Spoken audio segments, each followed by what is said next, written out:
Hello students, आपका स्वागत है नाइस एकेडमी के इस यूट्यूब चैनल पर। M1R5 IT tools and network basic की इस इम्पोर्टेंट MCQ सीरीज में आज ये पार्ट 2 वीडियो बनाने जा रहे हैं। इसके अंदर हम पढ़ेंगे इंट्रोडक्शन टू कंप्यूटर के पार्ट 2 के मोस्ट इम्पोर्टेंट MCQ जो आपके एग्जाम में बहुत हेल्पफुल होंगे। तो चलिए शुरू करते हैं आज की क्लास। देखिए स्टूडेंट, हमने क्वेश्चन 50 तक पिछली वीडियो में पढ़ लिए थे क्वेश्चन। अगर आपने वो वीडियो नहीं देखी है तो यहाँ पर आई बटन पर क्लिक करके आप पहले वो वीडियो देख लें, तब उसके बाद इस वीडियो को कंटिन्यू करें। ये वीडियो 4 पार्ट में आने वाली है।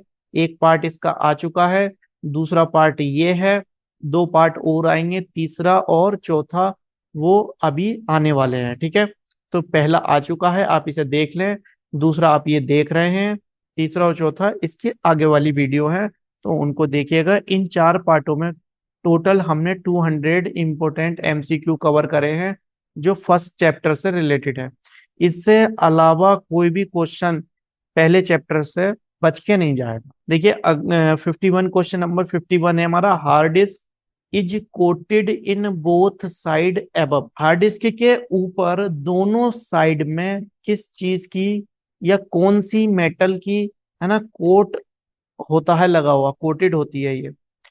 तो मैग्नेटिक मेटल ऑक्साइड होता है, ऑप्टिकल मेटल ऑक्साइड होता है, कार्बन लेयर होती है, या ये चारों होती है। तो गाइज अगर आपको इस क्वेश्चन का आंसर आता है तो आप कमेंट सेक्शन में बताइए। देखिए हार्ड डिस्क के प्लेटर, ये जो प्लेट होती है, ठीक है, इसके सरफेस के इधर साइड और इधर बैक साइड दोनों तरफ magnetic metallic oxide, magnetic metallic oxide की कोटिंग होती है। ठीक है, तो इसका ऑप्शन ए हमारा राइट आंसर हो जाएगा। जिससे इस कोटिंग से क्या होता है कि जो डेटा होता है, डेटा को मैग्नेटिक के रूप में, है ना, हम स्टोर करके रख लेते हैं, मैग्नेट के रूप में स्टोर करके रख लेते हैं। नेक्स्ट क्वेश्चन है 52, what is the software in the computer. Computer में सॉफ्टवेयर क्या होता है। देखिए आपने देखा होगा कि जो यूजर है, ठीक है, जो कंप्यूटर को यूज कर रहा है, वो किस चीज को यूज करता है, या तो MS वर्ड को करेगा, ईमेल को करेगा, या एक्सेल को चलाएगा, या फिर नेटफ्लिक्स पर वेब सीरीज देखेगा। तो ये जो चीजें हैं, ये जो सॉफ्टवेयर है, ये किस चीज के अंदर पड़े होते हैं, हमारी विंडोज के, या आप लाइनेक्स चला रहे हो या आप मैक चला रहे हो, तो ये ऑपरेटिंग सिस्टम होता है ना। तो हम हार्डवेयर का यूज कर रहे होते हैं, मॉनिटर का, कान में आवाज आ रही है, हेडफोन का, स्पीकर का, या आउटपुट डिवाइस होती है। तो इनमें से सॉफ्टवेयर क्या होते हैं। तो देखिए सॉफ्टवेयर वह होते हैं जो हमारे हार्डवेयर की, ये जो हार्डवेयर है, ठीक है, इस हार्डवेयर मशीन की कैपेबिलिटी को इन्हांस करते हैं। मींस सॉफ्टवेयर हार्डवेयर की कैपेबिलिटी को यूज करने और उसे बढ़ाने के लिए यूज होते हैं, जिससे हार्डवेयर को काम में लिया जा सके। ठीक है, तो इसका भी राइट आंसर ए हो जाएगा। Next, the smallest unit of storage is. देखिए जब हम कोई डेटा मेमोरी में स्टोर करते हैं, तो उसे स्टोर करने के लिए हम जो डेटा को मापते हैं, वो उसकी सबसे छोटी इकाई क्या है। जैसे आप लीटर है, ठीक है, तो लीटर से छोटा क्या होता है, ML होता है, मिली लीटर जिसे कहते हैं आप, ML, मिली लीटर। अगर 1 लीटर की हम बात करें तो 1 लीटर में कितने होते हैं, 1000 ml होते हैं। ठीक है, तो ML हो गया, इससे और छोटा होगा, उससे और बड़ा होगा, है ना। तो यहाँ पे जो सबसे छोटा होता है वो हमारा होता है बिट। क्या होता है, बिट। बिट के अंदर सिर्फ 2 ही चीजें होती हैं, 0 और 1। इसे हम क्या कहते हैं, बाइनरी डिजिट। क्या कहते हैं इसे, बाइनरी डिजिट। अच्छा, 4 बिट मिला के क्या बनाते हैं, 4 बिट मिला के बनाते हैं एक निबल। क्या बनता है, एक निबल। 2 निबल, ठीक है, 2 निबल या 8 बिट, ये मिला के बनाती हैं एक बाइट। यहाँ पे मैंने पूरा कंपैरिजन दे रखा है। देखिए 8 बिट मिला के क्या बना रही है, एक बाइट। अब 1024 अगर बाइट हम मिला लें, ठीक है, ये जो एक बाइट है इसकी 1024 बाइट अगर हम मिला लें, तो ये क्या बना देंगे, 1 किलोबाइट बना देंगे, यानी कि 1 KB बनाएंगे। और अगर ये 1 KB, 1024 KB मिल जाए, ठीक है, तो ये क्या बनाती है, हमारी 1 MB बनाती है। और अगर 1024 MB मिल जाए, ठीक है, तो ये क्या बनाएंगे, एक जीबी बनाएंगे, गीगाबाइट, ये होती है मेगाबाइट, ये होती है किलोबाइट। तो यहाँ पे ये पूरा मैंने चार्ट दिया है, आप इसको देख सकते हैं। ठीक है, हमें कम से कम 1 जीबी तक को पता होना चाहिए। सबसे इंपॉर्टेंट रहता है कि एक निबल जो होता है उसमें कितने बिट होते हैं, तो उसके अंदर 4 बिट होते हैं, ये इंपॉर्टेंट है। और बिट सबसे छोटी इकाई होती है ना, smallest unit of the storage, data को स्टोर करने की सबसे छोटी इकाई है हमारी बिट। और सबसे बड़ी इकाई है हमारी जियोप बाइट। क्या है, जियोप बाइट, सबसे बड़ी इकाई जियोप बाइट, कभी कभी एग्जाम में पूछ लिया जाता। नेक्स्ट क्वेश्चन है, देखिए मेन मेमोरी किसे कहते हैं। तो मेन मेमोरी जो होती है, ये हमारे कंप्यूटर इस मेमोरी के बिना नहीं चलता है। ठीक है, तो मेन मेमोरी हमारी कैसी है, वोलेटाइल नेचर की है। और वोलेटाइल मेमोरी हमारी रैम होती है ना, रैम। और रैम की फुल फॉर्म क्या होती है, रैंडम एक्सेस मेमोरी। क्या होती है, random access memory. Next question देखेंगे, प्रिंटर सर्वर यूज करता है which is buffer that hold data before it is send to the printer. Printer खाली जगह पे दी हुई है कि किस सर्वर का उपयोग करता है जो प्रिंटर पर भेजने से पहले डेटा रखने वाला बफर कहलाता है। तो आपके सामने 4 ऑप्शन है, बताइए आप, आपके हिसाब से क्या इसका सही आंसर होगा। प्रिंटर सर्वर, देखिए इसके अंदर एक स्पूलिंग ऐसी टेक्निक होती है। ठीक है, स्पूलिंग एक ऐसी टेक्निक होती है जिसमें डेटा को बफर में रखा जाता है, डेटा को बफर में रखा जाता है। बफर का मतलब है उसको हम टेम्परेरी बेसिस पे, है ना, टेम्परेली रख लेते हैं कि भाई अभी थोड़ी देर के लिए रुक जा। मान लीजिए आपने डेस्कटॉप से एक डॉक्यूमेंट ए प्रिंट दिया, लैपटॉप से आपने डॉक्यूमेंट बी प्रिंट दिया, टैबलेट से आपने डॉक्यूमेंट सी प्रिंट दिया, और ये तीनों ही क्या थे, प्रिंट सर्वर पर अवेलेबल थे। अब प्रिंट सर्वर क्या है, जैसे कि आपका कंप्यूटर सर्वर होता है वैसे ही प्रिंट सर्वर होता है। यानी कि प्रिंटर आपके पास सिर्फ एक है और आपके पास डिवाइस 3 है, तो आपने तीनों से इसे प्रिंट दे सकते हो। तो क्या करेगा, ये पहला वाला जो ये प्रिंट आएगा, इसे ए को यहाँ रखेगा। ठीक है, क्या करेगा, ए को यहाँ रखेगा, बी को यहाँ रखा, स्पॉइलिंग कर रहा है, स्पूलिंग कर रहा है, सॉरी, यहाँ पे सी को रखेगा। तो एक ऐसी टेक्निक है कि टेम्परेरी उसने जिस ऑर्डर में इनको बफर में सेव करके रखे हैं, उसी ऑर्डर में क्या करेगा प्रिंटर, इनको प्रिंट निकालेगा। ठीक है, तो spool, printer server use the spool which is buffer that hold the data before it send to the printer. Printer से भेजने से पहले स्पूल के पास वो बफर में डेटा रखा जाता है, जहां से वो उसी ऑर्डर में प्रिंट करेगा जिस ऑर्डर में हमारे पास आए। अगर पहले सी वाला डॉक्यूमेंट आया होगा तो पहले सी होगा, अगर बी वाला इससे बाद में आया होगा तो ये होगा, और ए वाला बाद में आया होगा तो ये प्रिंट होगा। ठीक है, जैसे जैसे आपने प्रिंट दिए वैसे वैसे ये प्रिंट करता है। आई होप आपको समझ में आया होगा। अगर आपको कोई भी डाउट है तो आप नीचे कमेंट सेक्शन में कमेंट करके बता सकते हैं।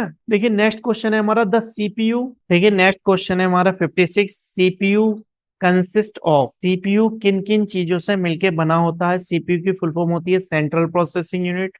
और सीपीयू के जो पार्ट्स होते हैं मेन, वो 3 पार्ट्स होते हैं। एक होता है सीयू, एक होता है एएलयू, एक होता है मेमोरी यूनिट।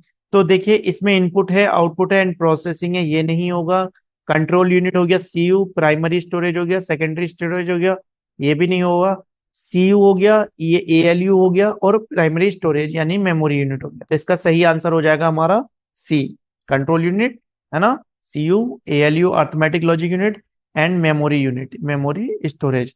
तो ये तीनों पार्ट इसके अंदर होते हैं। रजिस्टर भी मेमोरी के अंदर ही आते हैं। तो ये तीनों पार्ट बेसिकली सीपीयू के हैं, सेंट्रल प्रोसेसिंग यूनिट के। नेक्स्ट क्वेश्चन है हमारे पास, what is the control unit of function in the CPU.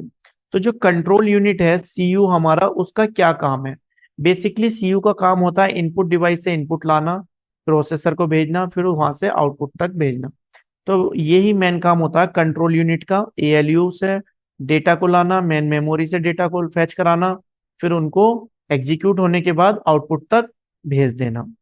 तो या जब ये इनपुट लेके आ रहा है, फैच कर रहा है इंस्ट्रक्शन को मेमोरी के अंदर से, ठीक है, तो वहां पे इसका क्या काम रहता है, ये डिकोड करता है प्रोग्राम को, इंस्ट्रक्शंस को, है ना। तो इसका राइट आंसर हो जाएगा to decode program instruction control unit का मेन फंक्शन है। The most common input device used today is, तो मैंने आपको बताई थी मोस्ट कॉमन आ जाए, है ना, ये इंपॉर्टेंट क्वेश्चन है। मोस्ट कॉमन आ जाए या मेन इनपुट डिवाइस भी कह सकते हैं आप, इसे क्या कह सकते हैं, मेन इनपुट डिवाइस। तो मेन इनपुट डिवाइस होती है हमारी कीबोर्ड। क्यों होती है, क्योंकि with the help of keyboard you can communicate with the computer by the typing. आप इसके द्वारा टाइपिंग करके कंप्यूटर से क्या करते हैं, कम्युनिकेट करते हैं। तो सबसे मेन या सबसे कॉमन इनपुट डिवाइस जो है, सबसे ज्यादा यूज की जाने वाली जो डिवाइस है वो कीबोर्ड है। नेक्स्ट क्वेश्चन देखिए, कीबोर्ड में जो कीज होती हैं, है ना, जो F1 से F2 and so on F12 तक होती हैं, उनको क्या कहते हैं। तो देखिए F लिख रहा है, F का मतलब होता है फंक्शन, और कीज की बात हो रही है तो ये कौन सी हो गई हमारी, फंक्शन की। यहाँ F1 से स्टार्ट होती हैं और ये F12 तक रहती हैं। ये 12 कीज होती हैं। कितनी कीज होती हैं, 12 की होती हैं। और इनका सबका अपना अलग अलग काम होता है। तो इन कीज को हम क्या कहते हैं, फंक्शन की कहते हैं। यहाँ पे एक 0 से नंबर 1 तक होती हैं, इन्हें न्यूमेरिक की कहते हैं। और जो ये ABCD बीच में आती हैं, है ना, वो अल्फाबेटिकल कीज होती हैं। और कुछ स्पेशल पर्पस कीज होती हैं, है ना। तो यहाँ पे पूछा गया क्वेश्चन में जो लेवल होती है F1 से F12 तक, उनको क्या कहते हैं, तो उनको हम फंक्शन की कहते हैं। नेक्स्ट क्वेश्चन है हमारे पास, देखिए, the primary purpose of software is to turn data into information. तो सिंपल सा, सॉफ्टवेयर जो होते हैं उनका जो पहला प्राथमिक उद्देश्य क्या होता है, कि वो डेटा को इंफॉर्मेशन में बदलते हैं। ठीक है। नेक्स्ट क्वेश्चन है हमारे पास, the three main components of a digital computer. तो डिजिटल कंप्यूटर के जो तीन मेन इंपोर्टेंट हैं, इनपुट हो गया, CPU हो गया, और आउटपुट हो गया। अब इसमें क्या है, CPU के अंदर मेमोरी और आ जाता है। तो यहाँ पे हमारा इसका जो राइट आंसर होगा वो कौन सा होगा, input, CPU and output. Memory, input output and CPU। ये सी वाला सही आंसर। मेमोरी इन्होंने पहले दे दिया, इनपुट आउटपुट हो गया, ये इनपुट हो गया, ये आउटपुट हो गया, CPU ये हो गया, एंड मेमोरी ये वाला जो यूनिट है ये यहाँ आ गया। तो इसका सही आंसर हो जाएगा सी, जिसके अंदर ये सारे कंपोनेंट्स हैं। देखिए, देन नेक्स्ट क्वेश्चन है, the resolution of a dot matric printer is measured in. जो हमारा प्रिंटर होते हैं, या जो हमारा प्रिंटर का रिजोल्यूशन होता है, उसे हम DPI में क्या करते हैं, मीजर करते हैं, नापते हैं। ठीक है। तो इसका राइट आंसर क्या हो जाएगा हमारा, डॉट पर इंच। DPI किस चीज में नापते हैं, DPI में इसका रिजोल्यूशन नापते हैं। देखिए यहाँ पे 7 पिन से बना रहे हैं तो ये थोड़ा धुंधला आ रहा है। ये 9 पिन का आउटपुट है, ये 18 पिन का, और ये देखिए 24 पिन का आउटपुट है। तो इसका रिजोल्यूशन सबसे हाई होगा। यानी कि 1 इंच में कितने पिन है, डॉट पर इंच। जो डॉट है 1 इंच के अंदर वो कितने हैं, तो उसे बोलते हैं हम DPI। जो पिक्चर्स होती हैं, जो प्रिंट की क्वालिटी नापी जाती है, ठीक है, प्रिंटर की क्वालिटी को हम DPI में मापते हैं। अब वो चाहे डॉट मैट्रिक प्रिंटर हो, चाहे लेजर प्रिंटर हो, चाहे इंकजेट प्रिंटर हो, तो प्रिंटर की क्वालिटी को नापने के लिए आप जो यूज करेंगे मेजरमेंट के लिए, वो होता है DPI, डॉट पर इंच। जितने ज्यादा डॉट होंगे एक आपके इंच में, उतनी क्वालिटी अच्छी होगी। जैसे आपकी 100 DPI वाली पिक्चर, है ना, 200 DPI वाली पिक्चर से क्या होगी, लेस क्वालिटी वाली होगी। 200 DPI वाली ज्यादा HD होगी। अच्छा, 300 DPI की अगर आ जाए तो इसका क्या मतलब है, कि 300 डॉट है उसमें एक एक इंच में, तो ये और फुल HD हो जाएगी, हाई क्वालिटी में हो जाएगी। ठीक है। नेक्स्ट क्वेश्चन है, देखिए, मैंने ये भी बताया था कि एक निबल में कितनी बिट्स होती हैं, या एक निबल कितनी बिट से मिलके बना होता है। तो बहुत इंपॉर्टेंट क्वेश्चन है ये, कई बार पूछा जाता है ना।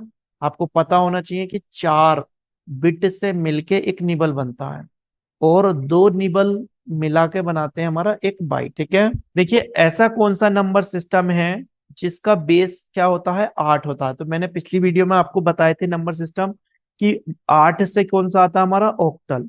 तो ऑक्टल नंबर सिस्टम के अंदर जो बेस होता है वो 8 होता है। क्यों, क्योंकि ये जो यूज करता है ओनली 0 से लेके 7 तक के डिजिट यूज करता है। तो 0, 1, 2, 3, 4, 5, 6, 7, 8। तो यहाँ पे इसका जो बेस है वो कितना हो जाता है, ऑक्टल का 8 हो जाता है। नेक्स्ट क्वेश्चन है हमारा, देखिए 1 KB कितने बाइट के बराबर होता है। तो एक है, ठीक है, एक। अब है यहाँ पे के और यहाँ पे है बी। तो के का मतलब होता है किलो, ठीक है, और बी का मतलब होता है बाइट। तो 1 KB जो है उसके अंदर बाइट है ना। अब ये किलो का मतलब होता है 1000, यहाँ पे 24 यूज करते हैं, 1024। अब बाइट है तो ये बाइट आ गए। किलो हटा दिया हमने, ठीक है, तो उसकी जगह किलो की जगह हटाने पे हम क्या लिखते हैं 1000, और बाइट की जगह बाइट, तो 1024 बाइट का हम यहाँ पे यूज कर। 1 KB जो है 1024 बाइट के बराबर होती है। अब देखिए ये नेक्स्ट क्वेश्चन है हमारे पास, डेटा बस यूज कहाँ होते हैं, डेटा बस। अब ये डेटा बस क्या है, देखिए ये बस वो नहीं है जो आपको कुंदरकी से मुरादाबाद ले जाए, बिलारी ले जाए, है ना। ये बस है डेटा को कंप्यूटर के एक पोर्ट से, है ना, दूसरे पोर्ट में ले जाना, एक इनपुट डिवाइस से आउटपुट डिवाइस तक पहुंचाना, प्रोसेसर यूनिट CPU के पास तक पहुंचाना। इन बस का काम होता है डेटा को ट्रेवल कराना।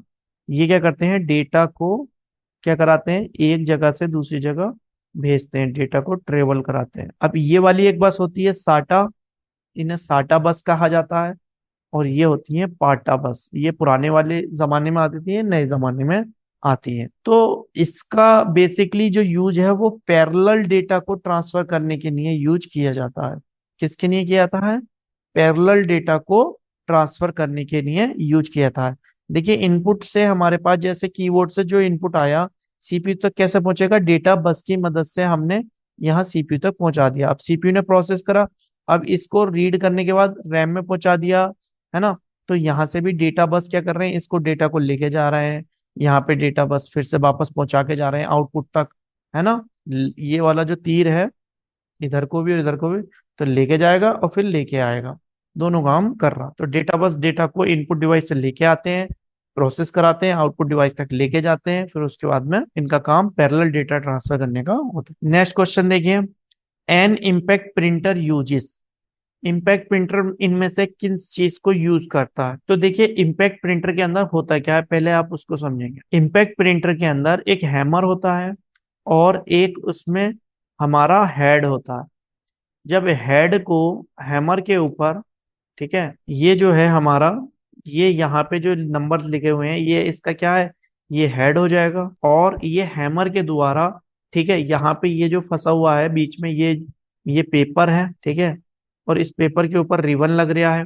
और रिबन पे क्या होगा, जैसे ही हम इसे हैमर से इसके ऊपर चोटे मारेंगे, है ना, तो इसका जो हेड है उसके ऊपर जो लेटर होंगे वो इस पे कागज पे छप जाएंगे ऐसे करके। तो यहाँ पे जो हेड और हैमर का इस्तेमाल होता है पेपर पर, एक्चुअल ये इम्पैक्ट डालते हैं। इसलिए इम्पैक्ट प्रिंटर में मैकेनिकल पार्ट्स होते हैं, हेड और हैमर। और जब ये उसके ऊपर इम्पैक्ट डालते हैं इसलिए इन्हें इलेक्ट्रोमैकेनिकल मैकेनिज्म कहा जाता है। देखिए नेक्स्ट क्वेश्चन है, the following is not an image file format. तो निम्नलिखित में से कौन सा एक इमेज का फाइल फॉर्मेट नहीं है। सबसे पहले आपको पता होना चाहिए कि कौन कौन से इमेज के फाइल फॉर्मेट होते हैं। तो देखिए जेपीजी होता है ना, इसकी फुल फॉर्म आप नीचे कमेंट बॉक्स में कमेंट करके बताएंगे। पीएनजी एक फाइल फॉर्मेट होता है, इसकी भी आप फुल फॉर्म नीचे कमेंट करके मुझे बताएंगे, ठीक है। अगर आपको नहीं पता है तो आप गूगल करके पता कर सकते हैं और नीचे कमेंट बॉक्स में जरूर कमेंट करिएगा। पीआईसी नाम का कोई फॉर्मेट नहीं होता, जीआईएफ नाम का भी होता है। ये जो जीआईएफ वाले हैं ये वो होते हैं जैसे गुड मॉर्निंग के मैसेज है ना, जो चलते फिरते आते हैं, गुड मॉर्निंग। तो ये जीआईएफ वाले पिक नाम का नहीं होता, इसमें पूछा नोट, तो नोट का बहुत ध्यान रखना। नेक्स्ट क्वेश्चन है, the base of binary number is. तो देखिए बाइनरी नंबर में जो है 2 डिजिट होते हैं, तो इसका बेस भी 2 होता है, तो इसका राइट आंसर हो जाएगा 2। 8 किसका होता है, 8 ये होता है ऑक्टल का, क्योंकि इसके अंदर क्या होते हैं 0 से 7 होते हैं। 16 किसका होता है, ये होता है हेक्सा डेसिमल का, हेक्सा डेसिमल। इसमें क्या होते हैं 0 से 9 होते हैं और ए से एफ होते हैं। इसके अंदर 16 होता है बेस, और 32 किसी का नहीं होता, ठीक है। देखिए which of the following is not a type of printer. निम्नलिखित में से कौन सा ऐसा है कि जो प्रिंटर का टाइप नहीं है। तो देखिए लेजर जेट प्रिंटर होते हैं, इंक जेट जो इंक से प्रिंट करते हैं ये भी होते हैं, इम्पैक्ट प्रिंटर जो पुराने जमाने के थे, जैसे अभी हमने देखा था एक डॉट मैट्रिक प्रिंटर था, चैन प्रिंटर है, डॉट मैट्रिक प्रिंटर, ये सब इम्पैक्ट प्रिंटर में आते हैं। जेट लैग नाम का कोई प्रिंटर नहीं होता। तो इसमें नोट पूछा है तो नोट में जेट लैग नाम का कोई प्रिंटर नहीं होता। नेक्स्ट क्वेश्चन है, निम्नलिखित में से कौन सी सबसे फास्टेस्ट मेमोरी है? तो देखिए, सबसे फास्टेस्ट मेमोरी जो होती है वो कैश मेमोरी होती है। अब कैश मेमोरी क्यों होती है सबसे फास्ट? देखिए, जो मेन मेमोरी है रैम, इसकी स्पीड क्या होती है? स्लो होती है। अब जो सीपीयू है ये फास्ट होता है। तो इन दोनों के बीच में कॉम्बिनेशन कराने के लिए कैश मेमोरी आती है। आपके मोबाइल में क्या करती है कैश मेमोरी? देखो, मोबाइल में या कंप्यूटर में, है ना, मोबाइल के अंदर भी सीपीयू लगा होता है, क्वाड कोर, स्नैपड्रैगन, ये सब सीपीयू होते हैं। तो जब हम कोई पहली बार कोई भी फाइल जब हम क्या करते हैं, ओपन करते हैं, तो वो टाइम लेती है ना। रीड मेन मेमोरी में जब उसे ऑन करते हैं तो वो एक बार फाइल खुलने में टाइम लेती है। जब वो खुल जाती है तो वो कैश मेमोरी में सेव हो जाती है, उसकी एक इमेज कैश मेमोरी में सेव हो जाती है। ठीक है। तो इस तरीके से हम दिन भर में कितनी बहुत सारी फाइलें खोलते हैं, पूरे महीने में बहुत सारी, तो वहां पे कैश मेमोरी हमारी भर जाती है। उनकी जो इमेज सेव होती रहेगी, कैश मेमोरी भर जाएगी। अब जब आप इस फाइल को दोबारा से खोलेंगे, ठीक है, जब दोबारा इस फाइल को खोलेंगे तो सीपीयू क्या करेगा, पहले कैशे के पास चेक करेगा कि भाई तेरे पास तो ना ये फाइल। अगर तेरे पास है तो ये फाइल एकदम खुल जाएगी, और अगर ये इसके पास नहीं होगी तो ये मेन मेमोरी के पास जाएगा। यहाँ से लोड होने में टाइम लगता है, इसलिए पहली बार जब आप फाइल खोलते हैं तो टाइम लगता है, जब आप दूसरी बार फाइल खोलते हैं तो वो एकदम खुल जाती है। ऐसे ही इंटरनेट से जब हम पहली बार वेबसाइट को, किसी वेबसाइट को विजिट करते हैं तो वो टाइम लेती है। जब वो कैश मेमोरी में सेव हो जाती है कंप्यूटर की, ठीक है, तो दोबारा जब खोलते हैं तो वो फास्ट एग्जीक्यूट हो जाती है, क्योंकि सीपीयू यहीं से उठा लेता है। तो कैश मेमोरी हमारी बढ़ती जाती है। तो इससे क्या होता है, हमारे नई मेमोरी लोड होने में टाइम लेता है। तो अगर हम कैश मेमोरी को डिलीट कर देते हैं तो हमारे मोबाइल में स्पेस खाली हो जाता है। तो आप time to time, 1 week, 1 month इसमें अपनी कैश मेमोरी को, है ना, डिलीट करते रहिएगा। उसमें पुरानी चीजें डिलीट हो जाएंगी, आपकी नई चीजें ऐड होती रहेंगी। उससे आपकी जो प्रोसेसिंग है स्पीड वो फास्ट होती रहेगी। नेक्स्ट क्वेश्चन है, ईपी रोम की फुल फॉर्म क्या होती है? तो देखिए, इसके अंदर है दो ई, ई पी रोम। इसे क्या बोलेंगे? E P ROM. तो ई, जो ई होता है इसका होता है electrically erasable programmable read only memory. ठीक है। तो ई फोर हो गया इलेक्ट्रिकली, ई फोर हो गया दूसरा इरेजेबल, ई हो गया। अब क्या है, पी है तो पी से हो गया प्रोग्रामेबल, आर हो गया रीड ओनली मेमोरी। अब यहाँ पे था ऑफ मेमोरी, तो ये गलत हो जाएगा। इरेजेबल है यहाँ से शुरू में, इरेजेबल नहीं है, पहले क्या आएगा, इलेक्ट्रिकली आएगा, तो ये भी गलत हो जाएगा। इजीली इरेजेबल नहीं होता है, इलेक्ट्रिकली इरेजेबल ठीक है, प्रोग्रामेबल रीड ओनली मेमोरी, ये सही है। इसका सही आंसर हो गया electrically erasable programmable read only memory. Next question है, देखिए कह रहा है कि which of this note N input device. अब इसमें भी नोट लगा हुआ है, यानी कि इसके अंदर तीन आउटपुट डिवाइस दी होंगी और एक होगी जो इनपुट होगी। तो पूछा है कि कौन सी इसमें से इनपुट डिवाइस नहीं है। सॉरी, तीन इनपुट डिवाइस दी हैं और एक आउटपुट डिवाइस दी होगी, तो आपको बताना है कि कौन सी इनपुट डिवाइस नहीं है। तो आपको यहाँ पे चार डिवाइसें दी गई हैं। सबसे पहला है जॉयस्टिक, ये गेम खेलने के काम में आती है, जो कि एक इनपुट डिवाइस होती है। कीबोर्ड, ये सबसे मेन इनपुट डिवाइस होती है ना। और माउस, माउस भी क्या करता है, हमारा इनपुट का काम करता है। ये हमारा माउस है, ये हमारा कीबोर्ड है, ये हमारी जॉयस्टिक। ठीक है। अब बचा क्या, प्रिंटर। प्रिंटर क्या करता है, हमारा आउटपुट देता है। तो ये क्या हो गया, ये इनपुट डिवाइस नहीं है, इसका आंसर हो जाएगा हमारा प्रिंटर। नेक्स्ट क्वेश्चन है, यूएसबी क्या है? तो देखिए, यूएसबी की फुल फॉर्म कई बार पूछी जाती है। ये इंपॉर्टेंट क्वेश्चन होता है कि यूएसबी की फुल फॉर्म क्या होती है। तो इसकी फुल फॉर्म होती है यूनिवर्सल सीरियल बस। क्या होती है? यूनिवर्सल सीरियल बस। अब जो यूएसबी हम सबसे ज्यादा कंप्यूटर में यूज करते हैं, जो कीबोर्ड आता है, यूएसबी कीबोर्ड आते हैं, माउस आते हैं, ठीक है, तो वो जो यूएसबी का टाइप होता है वो ए टाइप की होती है। कौन से टाइप की होती है? ए टाइप की होती है। एक आती है यूएसबी ये वाला, इसे बोलते हैं टाइप बी। ये प्रिंटर की पोर्ट में लगती हैं, जो प्रिंटर आते हैं ना उनको कनेक्ट करने के लिए। इसका इधर वाला जो साइड होगी, दूसरी साइड जो कंप्यूटर में लगेगी वो ए टाइप होगी, और ये प्रिंटर के पीछे लग जाती है। एक माइक्रो यूएसबी आती है, ये एक मिनी यूएसबी आती है। अब जो सबसे ज्यादा देख रहे होंगे आप मोबाइल के अंदर, टाइप सी आ रहा है ये वाला, है ना। और जो एप्पल के लैपटॉप में आता है वो ये वाला आता है, एप्पल लाइटनिंग। तो तो ये सब क्या है, यूएसबी केबल के कनेक्टर्स हैं, अलग अलग मॉडल के हैं, आपको अलग अलग मैंने सारे एक पिक्चर्स में समझा दिए हैं। आप इसकी फुल फॉर्म ना भूलें, यूनिवर्सल सीरियल बस इसकी फुल फॉर्म होती है। नेक्स्ट क्वेश्चन है, which of the following largest memory size. तो देखो ये 100 GB है। अब 100 GB जो होगा, एक जो टीबी होता है, ठीक है, एक टीबी के अंदर होते हैं 1024 GB। तो ये है 100 GB, तो ये तो छोटे हो गए। मेगाबाइट है, ये कितने मेगाबाइट है, ये और छोटे हो जाएंगे, ये और छोटे। तो सबसे बड़ा जो होगा 1 TB ही होगा, क्योंकि एक टीबी के अंदर होंगे 1024 GB, और 1 GB के अंदर होते हैं 1024 MB। गुणा कर लेंगे इसकी और इसकी, और फिर 1 MB के अंदर होते हैं, उसकी गुणा कर लेंगे 1024 KB। तो ये बहुत बड़ी संख्या बन जाएगी। देखिए अगला क्वेश्चन है question number 76। A hexadecimal number A1 has the decimal value. तो देखिए जो A1 है, ठीक है, ये कैसा नंबर है, हेक्साडेसिमल नंबर है। और हेक्साडेसिमल नंबर का जो बेस होता है वो क्या होता है, हेक्साडेसिमल का जो बेस होता है वो 16 होता है। अब इस हेक्साडेसिमल को हमें काय में कन्वर्ट करना है, डेसिमल में कन्वर्ट करना है। तो देखिए किस तरीके से करेंगे। देखिए अगला क्वेश्चन है हमारा 77। An example of the volatile memory is. Volatile memory का एग्जाम्पल क्या होता है, तो वोलाटाइल मेमोरी हमारी वो मेमोरी होती है जो लाइट के भागने पे हमारी क्या होती है, खत्म हो जाती है।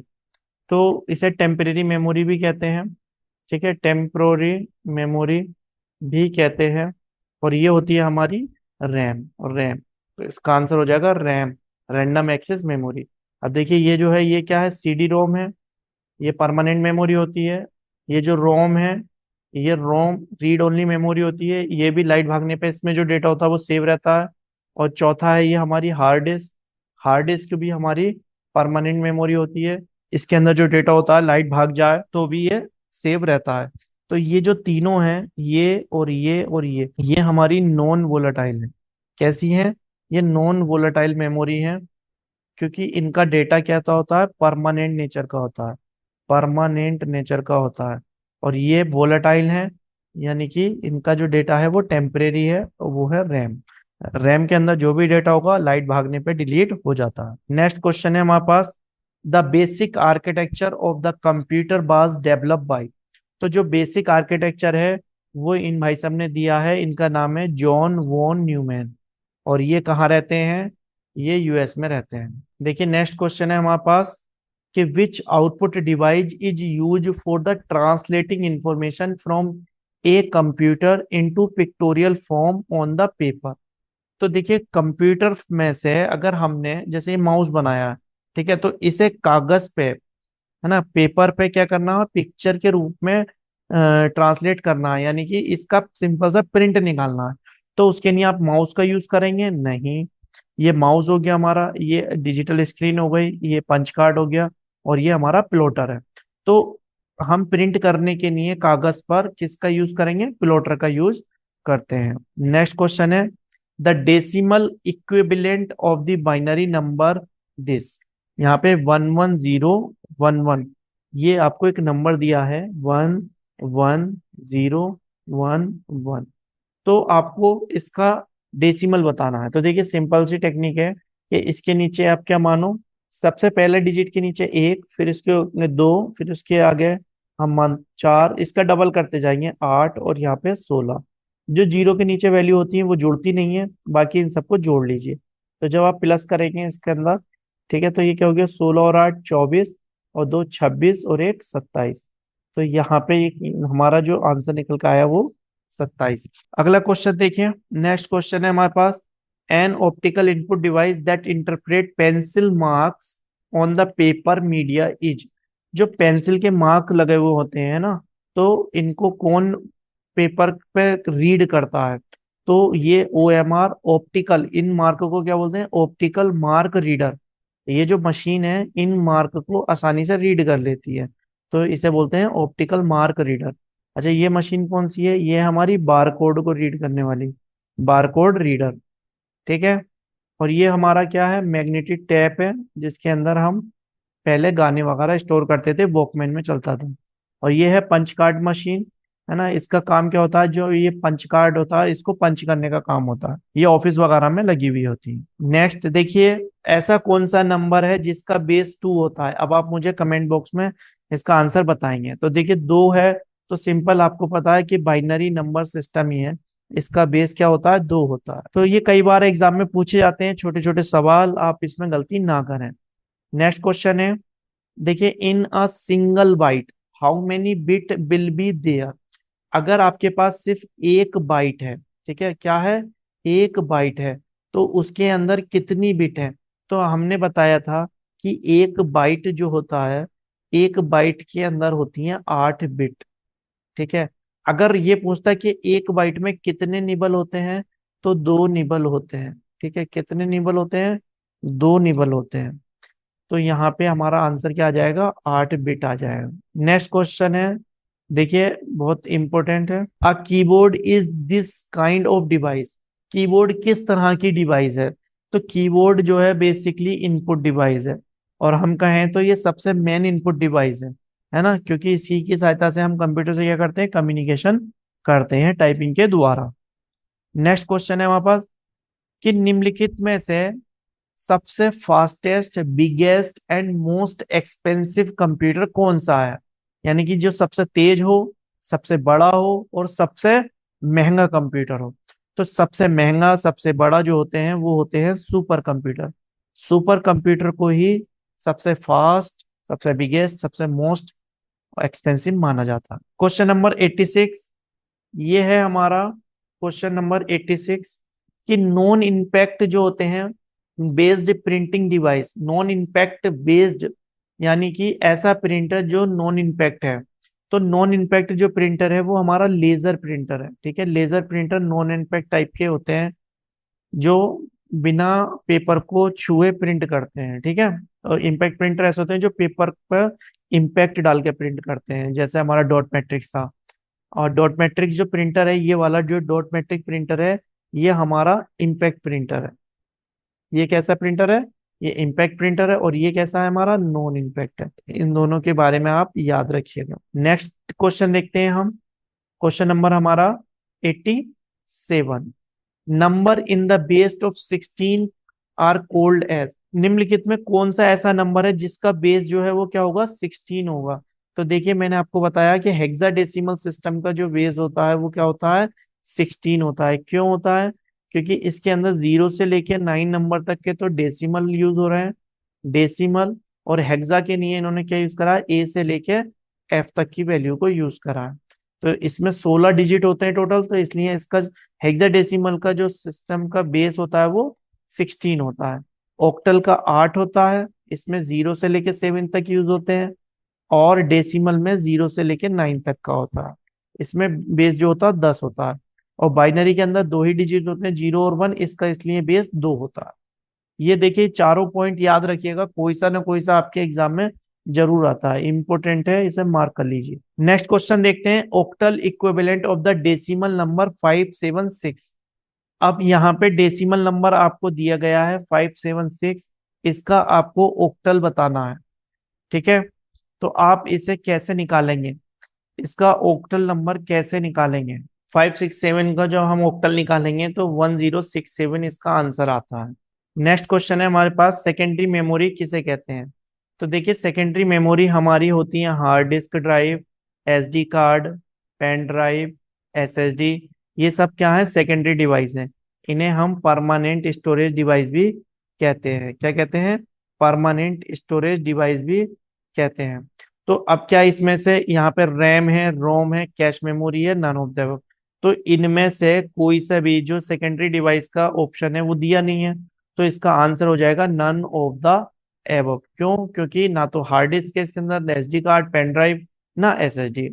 अब ये क्या है, प्राइमरी स्टोरेज डिवाइस है। रैम कैसी डिवाइस होती है हमारे, रैम प्राइमरी स्टोरेज डिवाइस होती है। रोम भी हमारा क्या होता है, प्राइमरी स्टोरेज डिवाइस होता है। कैश मेमोरी भी हमारी प्राइमरी स्टोरेज डिवाइस होती है। ठीक है, तो तीनों ही क्या दिए हैं, प्राइमरी के एग्जाम्पल दिए हैं। और पूछा है कि इनमें से सेकेंडरी कौन सा, तो सेकेंडरी हो गई नन ऑफ दिस, इनमें से कोई सी नहीं। नेक्स्ट क्वेश्चन है, the main circuit board computer में किसे कहते हैं? तो देखिए, इसे मेन जो सर्किट बोर्ड होता है, इसे हम मदरबोर्ड कहते हैं। मदरबोर्ड को ही ओल सर्किट का मेन बोर्ड, क्योंकि इसी के अंदर यहाँ पे रैम लग जाती है, यहाँ पे ये जो यहाँ पे सीपीयू लग जाता है, ठीक है, यहाँ पे आपका बीजीए पोर्ट लगेगा, कीबोर्ड माउस लगेगा, यूएसबी लग जाएंगे। तो ये सारी चीजें जो लगेंगी वो इसी मदरबोर्ड पे लगती हैं। तो मेन बोर्ड जो कहलाता है, मेन सर्किट बोर्ड, वो मदरबोर्ड कहलाता है। नेक्स्ट है हमारा 91, question number 91, which of the following is an input device? निम्नलिखित में से कौन सी इनपुट डिवाइस है? अब देखिए, ये टच पैनल है, ये इनपुट आउटपुट दोनों का काम करता है। ये स्पीकर है, ये आउटपुट डिवाइस है ना, हमें आउटपुट मिलता है। प्रिंटर है, आउटपुट डिवाइस है। ठीक है, तो सब इनपुट क्या हुआ हमारा? कीबोर्ड। कीबोर्ड क्या हमारी एक इनपुट डिवाइस है, तो आंसर आ जाएगा हमारा सी। नेक्स्ट क्वेश्चन देखिए कि ऐसा कौन सा कॉम्बिनेशन है जो डिजिटल और एनालॉग कंप्यूटर से मिलके बनता है? तो analogue computer plus digital computer मिला के दोनों क्या बनाते हैं हमारे? ये बनाते हैं हमारा हाइब्रिड कंप्यूटर। तो इसमें आंसर हो जाएगा हमारा hybrid computer, option number B. Next question है हमारा 90 number, question number 93, which number system is also called a base two number system? तो बेस टू जो नंबर सिस्टम होता है वो बाइनरी होता है, क्योंकि इसके अंदर सिर्फ दो ही डिजिट होते हैं, 0 और 1, और इसका बेस जो होता है वो क्या होता है? 2 होता है। ये देखिए, कई बार रिपीट हो रहे हैं इस तरह के क्वेश्चन, तो इन क्वेश्चन की आने की संभावना ज्यादा रहती है। अब देखिए, ASCII character set support only support. तो द स्टैंडर्ड आस्काई कोड, ये एक ऐसा स्टैंडर्ड होता है आस्काई कोड का।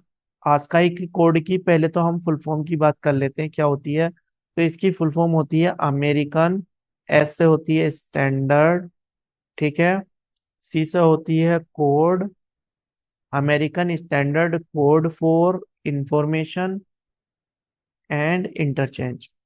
ये आपको फुल फॉर्म याद होनी चाहिए, इंफॉर्मेशन इंटरचेंज।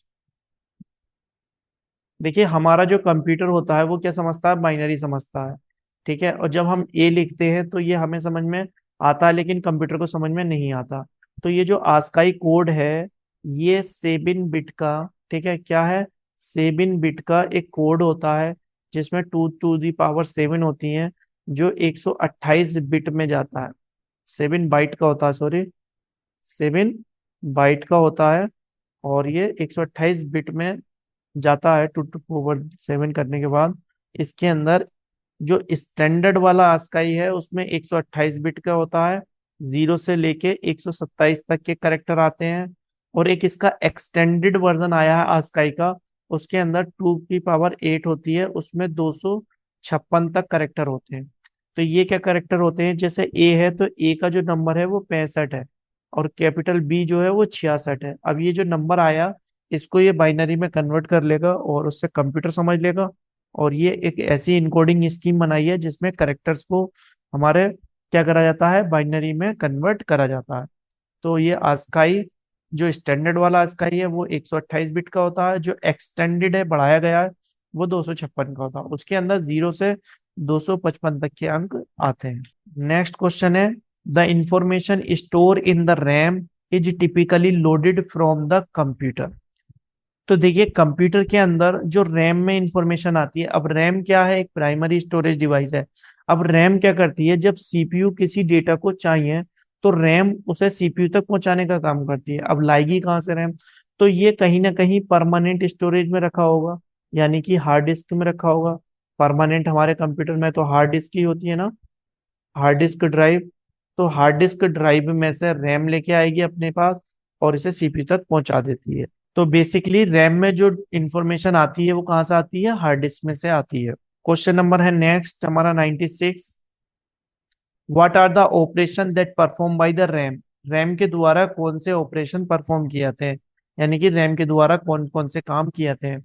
तो देखिए, बेसिकली रैम क्या करती है? इंफॉर्मेशन को रीड करने का भी काम करती है, और इंफॉर्मेशन को राइट करने का भी काम करती है। तो इसके द्वारा रीड एंड राइट, है ना, रीड ओनली या राइट ओनली? नहीं, ये दोनों नहीं, ये दोनों का काम करती है, रीड का भी और राइट का भी। इसलिए इसका क्या आंसर सही हो जाएगा, सी वाला ऑप्शन सही हो जाएगा। नेक्स्ट क्वेश्चन देखेंगे, question number 97। An electronic path that send the signal from one part of computer to another. तो ऐसा कौन सा इलेक्ट्रॉनिक पाथ होता है जो सिग्नल्स को एक पार्ट में से दूसरे पार्ट में भेजता है। यानी कि हार्ड डिस्क में से सपोज आपको डाटा निकालना है, और उसे हार्ड डिस्क एक पार्ट हो गया, वन पार्ट हो गया हार्ड डिस्क, दूसरा कंप्यूटर का जो पार्ट होगा दूसरे पार्ट में मान लीजिए उसे भेजना रैम के अंदर। तो कैसे जाएगा, तो ये बस के द्वारा जाता है। कौन सी बस होती है, ये डेटा बस होती है। ठीक है, डेटा बस के द्वारा एक पार्ट में से दूसरे पार्ट में हम क्या करते हैं, सिग्नल को सेंड करते हैं। देखिए नेक्स्ट क्वेश्चन है, which part is responsible for communication between memory and ALU. तो देखिए यहाँ पे जो सीपीयू होता है, सीपीयू के अंदर तीन पार्ट होते हैं। एक होता है एएलयू, एक होता है सीयू, और एक होता है एमयू। तो ये मेमोरी यूनिट में है, और एएलयू में से डेटा लाने का काम किसका होता है, कंट्रोल यूनिट का होता है। तो यहाँ पे ये हो गया कंट्रोल यूनिट हमारा राइट आंसर। नेक्स्ट क्वेश्चन है क्वेश्चन नंबर 99। ठीक है, we are coming to the 100 पे हम पहुंचने वाले हैं। यहाँ पे आउट नहीं होना है, क्योंकि कई बार हमारे सबसे महान बल्लेबाज सचिन तेंदुलकर साहब जब 99 पे पहुंचते थे तो आउट हो जाते थे। आप आउट मत होना, आप पूरे 100 पढ़ के जाना। आपको वीडियो अच्छी लग रही है तो वीडियो को लाइक कर दो, अगर आपने अभी तक चैनल सब्सक्राइब नहीं किया तो चैनल को भी सब्सक्राइब कर दो।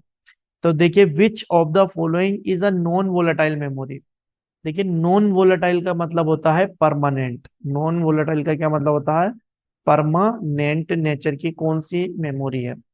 तो जो हमारी रीड ओनली मेमोरी होती है ना, रोम, ये इसका डेटा जब तक नहीं उड़ता है जब तक आप इसे अल्ट्रा जो यूवी रे होती है ना, अल्ट्रा वायलेट रेज, उनसे इसे उड़ाया जाता है। वो भी कौन से वाले रोम में, ईईपी रोम के अंदर उड़ाया जाता है।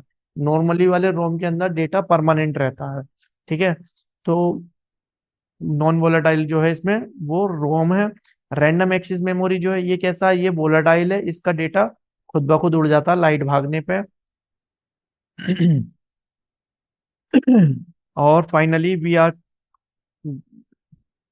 Reach the 100th question. ये क्वेश्चन नंबर 100 है। The input device that most appropriate for playing games on the PlayStation. देखिए अगर आप प्ले स्टेशन पर गेम खेल रहे हैं तो सबसे अप्रोप्रिएट जो होगी वो क्या होगी, आपकी गेमिंग डिवाइस होगी। इसे गेमिंग स्टिक भी बोलते हैं, और इसे क्या बोलते हैं, जॉय स्टिक भी बोलते हैं। तो इसका राइट आंसर कौन सा हो जाएगा हमारा, ए, जॉय स्टिक, गेमिंग खेलने के लिए। अगर आपको, डियर स्टूडेंट्स, आज की क्लास यहीं समाप्त करते हैं। अगर आपको ये वीडियो हेल्पफुल लगा हो तो वीडियो को लाइक कर दें। चैनल अभी तक सब्सक्राइब करना करा हो तो चैनल को सब्सक्राइब कर दें, और अपने दोस्तों को शेयर करना ना भूलें, ताकि उनकी भी तैयारी फ्री में अच्छे से हो सके। इस वीडियो को पूरा देखने के लिए आपका तहे दिल से शुक्रिया। मिलते हैं अगली वीडियो क्लास में।